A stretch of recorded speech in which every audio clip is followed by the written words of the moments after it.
Selamat datang kembali di channel Gores Santai Story. Nah, seperti janji saya di video sebelumnya, bahwa hari ini kami akan menyajikan cerita lanjutan dari kisah Gede, yang mana seorang bocah ingusan berubah menjadi sakti karena ulah leak ugeg. Di sebelah sana saya sudah ditemani oleh seorang ilustrator kita. Baik, seperti apa kisah Gede selanjutnya? Pay attention please.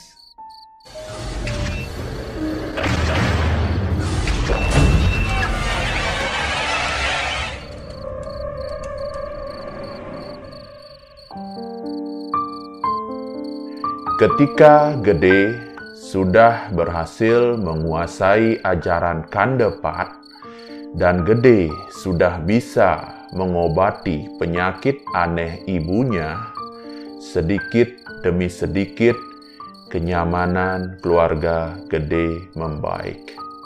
Gede yang awalnya sangat malas sembahyang kali ini berbeda. Gede sadar bahwa kekuatan yang dia miliki saat ini adalah titipan Tuhan dan leluhurnya.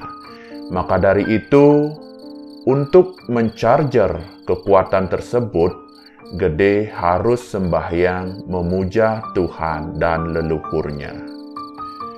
Gede pun menceritakan pengalaman nekatnya mempelajari Kandepat ke keluarga. Nah, keluarga Gede tidak percaya jika Gede bisa melakukan itu. Gede pun berkata kepada keluarga, Gede siap mempertaruhkan nyawa. Karena Gede tahu, jika Gede gugur dalam melindungi ibu Gede, Gede yakin perjalanan Gede sangat bagus. Karena Gede gugur membela kebenaran atau dharma. Nah, seperti itu Gede mengatakan kepada keluarganya. Gede pun mengajak keluarga untuk mempelajari Kandepat, karena Kandepat ini bukanlah ilmu yang dirahasiakan, semua orang bisa mempelajari. Ketika situasi keluarga Gede membaik, ada satu masalah yang datang pada saat itu. Namun, masalah kali ini bukan dari ibunya. Malahan, masalah itu timbul dari diri Gede sendiri. Nah, pada saat itu, Gede sering mengalami hal yang aneh. Nah, anehnya seperti apa? Ketika Gede sembahyang, Gede sering tidak sadarkan diri dan Gede pingsan. Nah, hal ini berulang-ulang terjadi dan keluarga Gede tidak mengetahui hal itu.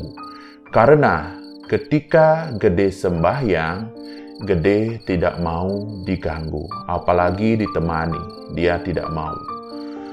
Nah, Gede berpikir, apakah ini serangan dari penyakit yang saya sembuhkan dari ibu saya? Nah, Gede tidak tahu, karena Gede belum bisa melihat hal-hal gaib dengan jelas. Dia hanya bisa merasakan dan hanya bisa melihat kasat mata saja. Akhirnya, Gede memberanikan diri datang ke orang pintar.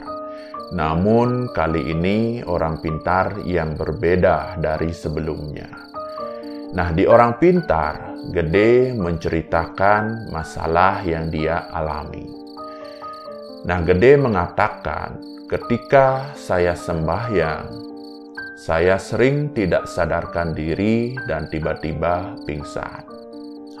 Nah, kemudian orang pintar tersebut meminta Gede menunjukkan telapak tangannya.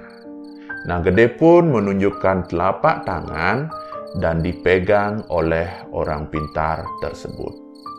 Nah, orang pintarnya mulai memejamkan mata, namun seperti melihat kondisi tubuh Gede secara gaib. Nah, beberapa menit berlangsung, orang pintarnya membuka mata dan tiba-tiba terkejut. Orang pintar tersebut berkata kepada Gede, "De, kalau dilihat dari organ tubuhmu atau dari kesehatan secara medis, tubuhmu baik-baik saja. Namun, ada hal yang aneh di dalam tubuhmu." Nah, Gede pun bertanya, "Apa itu, Pak?" Orang pintarnya menjawab, "Kamu ada yang mengikuti, De. Namun, yang mengikuti ini bukanlah berniat jahat, tetapi melindungimu. Selain itu, tubuhmu seperti diselimuti kobaran api yang sangat panas, seolah-olah api ini siap membakar apapun yang menghadang. Nah, Bapak curiga kamu mempelajari ajian-ajian tertentu atau kamu ikut suatu perguruan, benar gak?" Nah, Gede pun menjawab, "Tidak, Pak. Saya tidak tahu tentang hal seperti itu. Saya hanya orang biasa saja, Pak. Tidak terlalu peduli dengan yang begituan." Nah, Gede berbohong tidak mengakui mempelajari kandepat. Karena Gede tidak mau menjadi orang yang tidak biasa. Dia hanya mau menjadi orang yang biasa saja. Karena dia berpikir jika diketahui mempelajari suatu ajaran, maka dia akan diberitahu sebuah pantangan-pantangan. Nah, ini yang ditakutkan oleh Gede. Kemudian orang pintarnya berkata, "Jangan berbohong, De. Bapak tahu. Kalau kamu berbohong seperti ini, Bapak tidak akan bisa memberi solusi tentang masalahmu.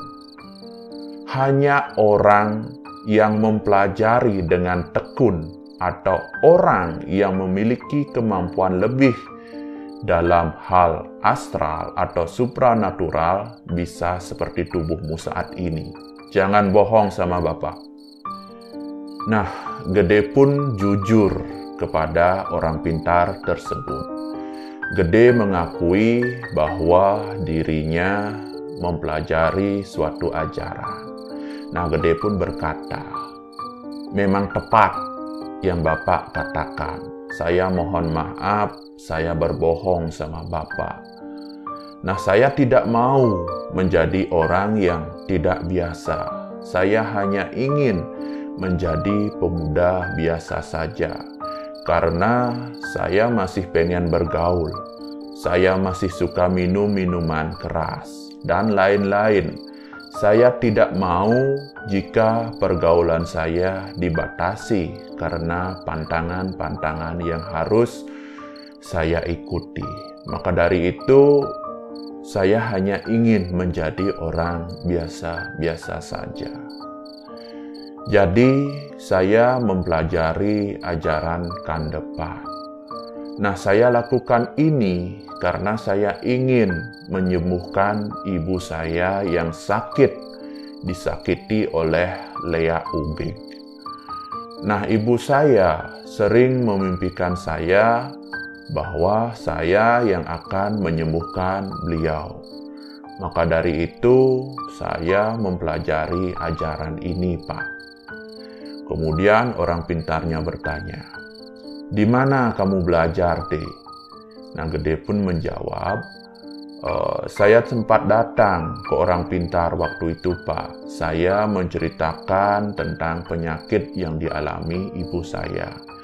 Kemudian orang pintar tersebut memberikan saya petunjuk. Kamu bisa mempelajari ini." Nah, kemudian saya mempelajari yang diberikan petunjuk oleh orang pintar tersebut. saya mempelajari sendiri dan mempraktekkan sendiri, Pak. Orang pintar pun terkejut dengan pernyataannya Gede. Kemudian beliau berkata, "De, yang kamu lakukan ini sangat berbahaya. Ini bukan ilmu tingkat rendah. Bapak pun mempelajari ilmu ini, namun baru-baru ini Bapak bisa menguasai. Bapak sudah lama mempelajari ilmu ini. Kalau kamu tidak cepat datang kemari, nyawa taruhannya. Kalau Bapak boleh tahu, sudah berapa lama kamu belajar ini dan apa yang kamu rasakan selama ini?" Nah, Gede pun menjawab, "Saya sudah 6 bulan, Pak, mempelajari ini. Yang saya rasakan adalah tubuh saya seperti panas, Pak. Dan kadang-kadang tubuh saya berat seperti ada yang menggendong banyak sekali. Ketika bangun tidur, saya merasa sangat pegal, serasa habis kerja keras sebelumnya, Pak." Nah, benar deh. Itu memang efek dari apa yang kamu pelajari. Nah, sekarang begini deh. Kalau kamu ingin melanjutkan itu, silahkan. Namun, saran dari Bapak, jika kamu ingin memperdalam atau mempelajari ilmu gaib, kamu harus memiliki seorang guru. Nah, bukan apa-apa deh. Jadi, peran guru di sini adalah sebagai orang yang mengawasi kamu. Jika terjadi apa-apa, nanti bisa cepat ditangani. Orang pintar tersebut mengapresiasi apa yang dilakukan oleh Gede, karena tidak semua orang bisa melakukan ini secara otodidak. Nah, orang pintar pun menyarankan Gede kembali. "Jadi begini deh, ada kesalahan kecil yang kamu lakukan ketika kamu mempelajari atau menerapkan ini." Nah, Gede pun dengan antusias bertanya, "Apa itu, Pak?" "Jadi begini deh, Bapak yakin ketika kamu sembahyang, pasti kamu memanggil Sang Kandepat. Benar atau tidak?" "Iya, Pak, benar." "Nah, ketika kamu sudah memanggil beliau, pasti kamu meminta beliau merasuk ke tubuhmu. Benar atau tidak?" "Iya, Pak, benar." Nah, ini kesalahannya deh.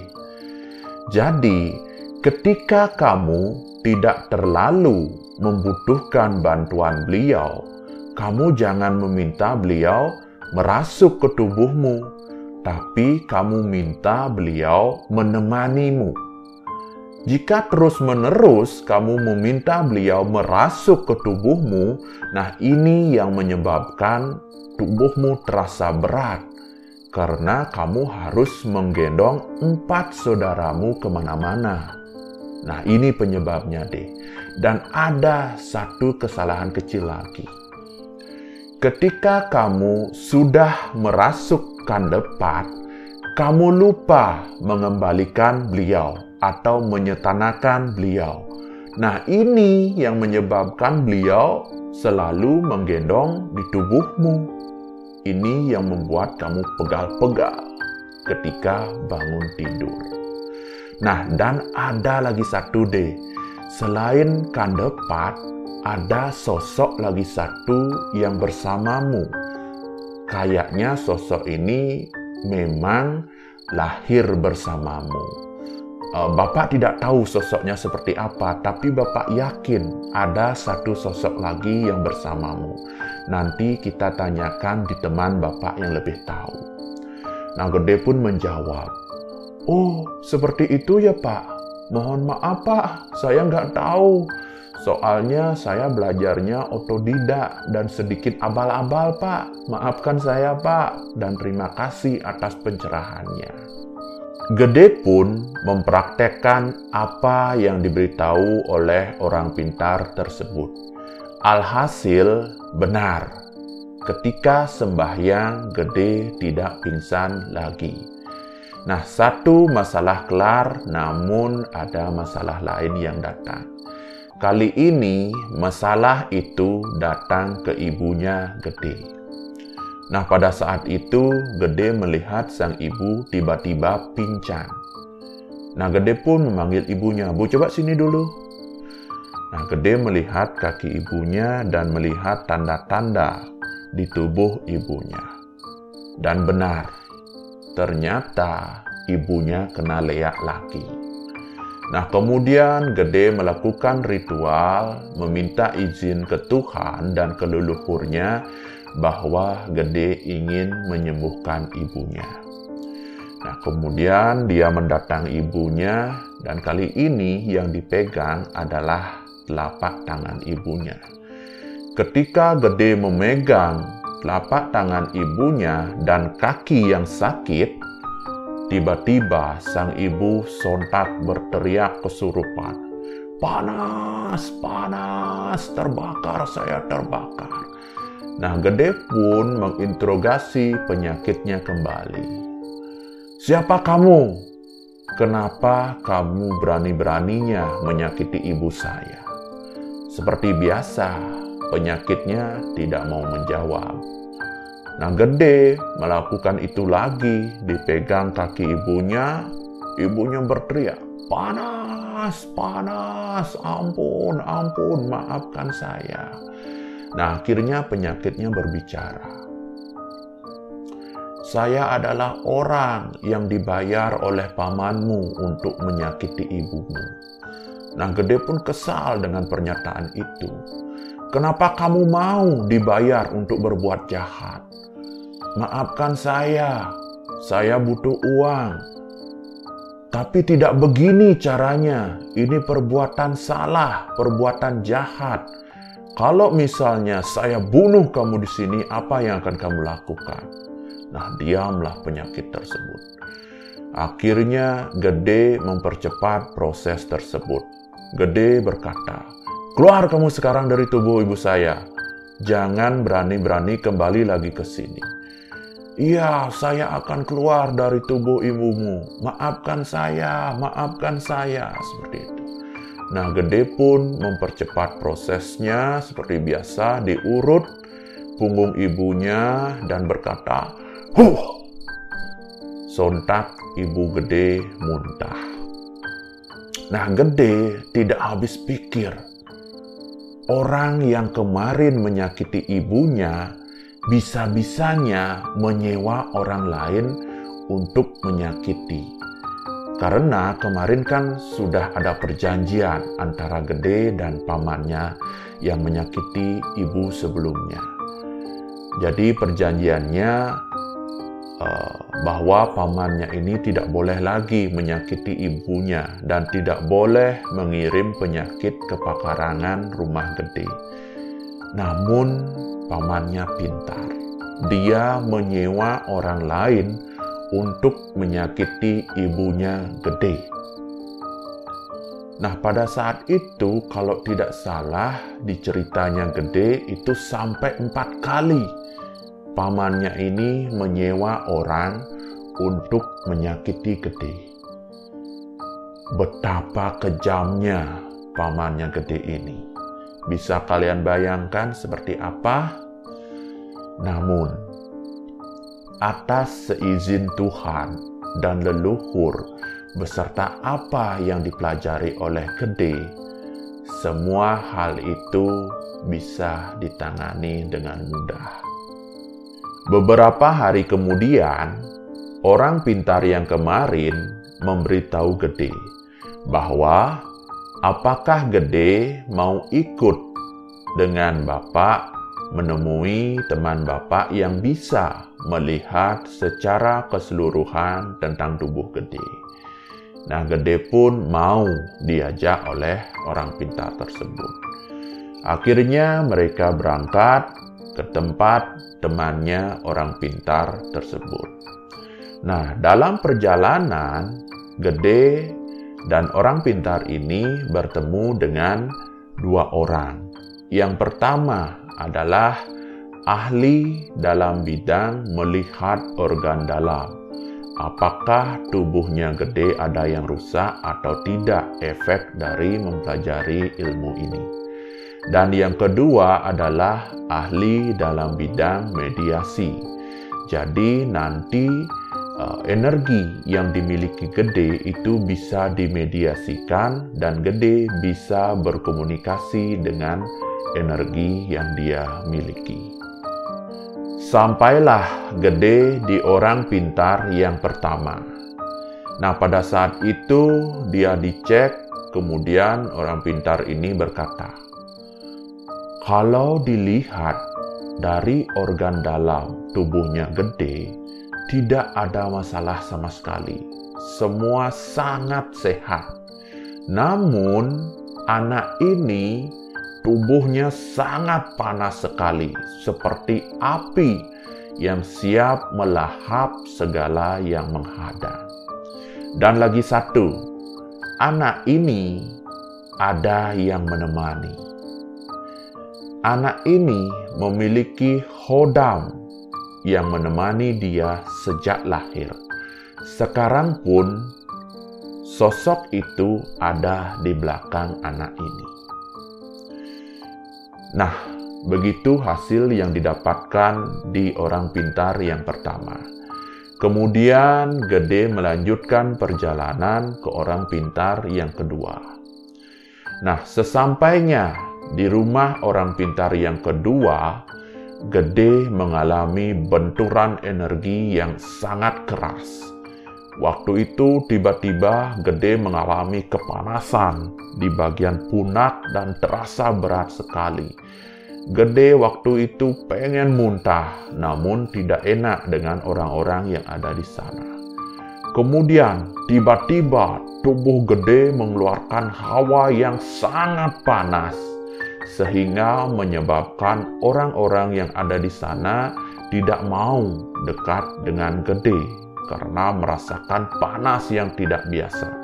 Padahal saat itu kondisinya malam hari.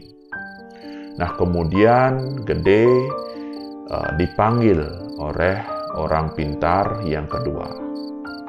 Nah, cara kerja di orang pintar yang kedua ini adalah nanti energi dari tubuh Gede akan dipindahkan ke mediator. Nah, nanti mediator akan menampung energinya Gede dan Gede bisa berkomunikasi dengan energi yang dia miliki. Nah, kemudian Gede diproses, tangan Gede dipegang, dan sontak seorang mediator yang ada di samping Gede tiba-tiba kesurupan.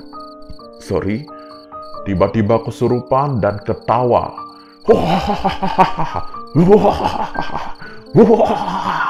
Gede pun terkejut. Dia tidak menyangka akan terjadi hal seperti itu. Nah, kemudian Gede diminta oleh orang pintar tersebut. Gede, kamu tanya-tanya mediator ini. Beliau adalah sosok yang menemanimu dari lahir dan yang melindungimu. Nah, akhirnya Gede bertanya, boleh saya tahu siapa Anda seperti itu? Nah, mediator pun menjawab,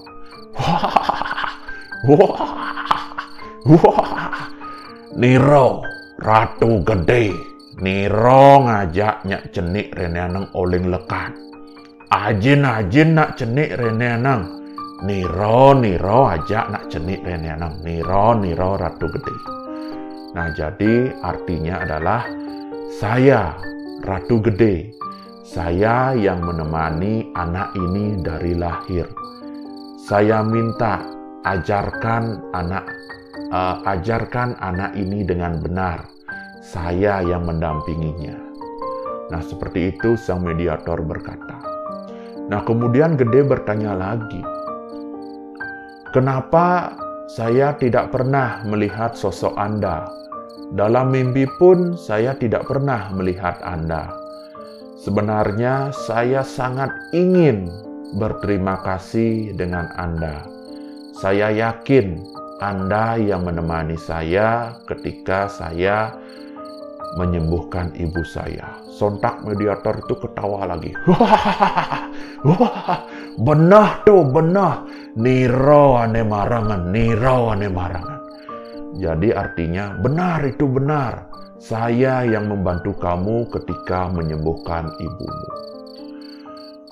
Nah, maka dari itu saya ingin berterima kasih dengan Anda sudah membantu saya dan sudah melindungi saya. Namun saya tidak tahu sosok Anda seperti apa. Jadi saya tidak bisa membayangkan ketika saya menghaturkan terima kasih saya. Nah, akhirnya mediator ini ketawa lagi. Wah, engken, dot noleh nirau. Amun dot noleh nirau, jane kal buka mata batin ke walau denyah nyen. Konyang soroh sane aeng-aeng kal tepuk, bos siap. Nah, jadi artinya, bagaimana? Kamu ingin melihat saya? Kalau kamu ingin melihat saya, sekarang pun saya akan buka mata batinmu. Tetapi resikonya, kamu akan melihat semua makhluk-makhluk astral yang berwujud seram. Apakah kamu sudah siap? Nah, Gede pun menjawab, jangan dulu, saya belum siap, saya tidak terbiasa melihat sosok seperti itu. Tetapi, saya hanya ingin mengucapkan banyak-banyak terima kasih kepada Anda, karena Anda sudah membantu saya, melindungi saya, bahkan sudah memberikan saya kekuatan. Nah, ketika Gede selesai berkata, tiba-tiba sang mediator sadar dan terpingsan. Nah, orang pintar pun berkata, biarkan dia gitu, biarkan dia istirahat. Tubuhnya tidak kuat menampung energinya Gede, makanya dia pingsan.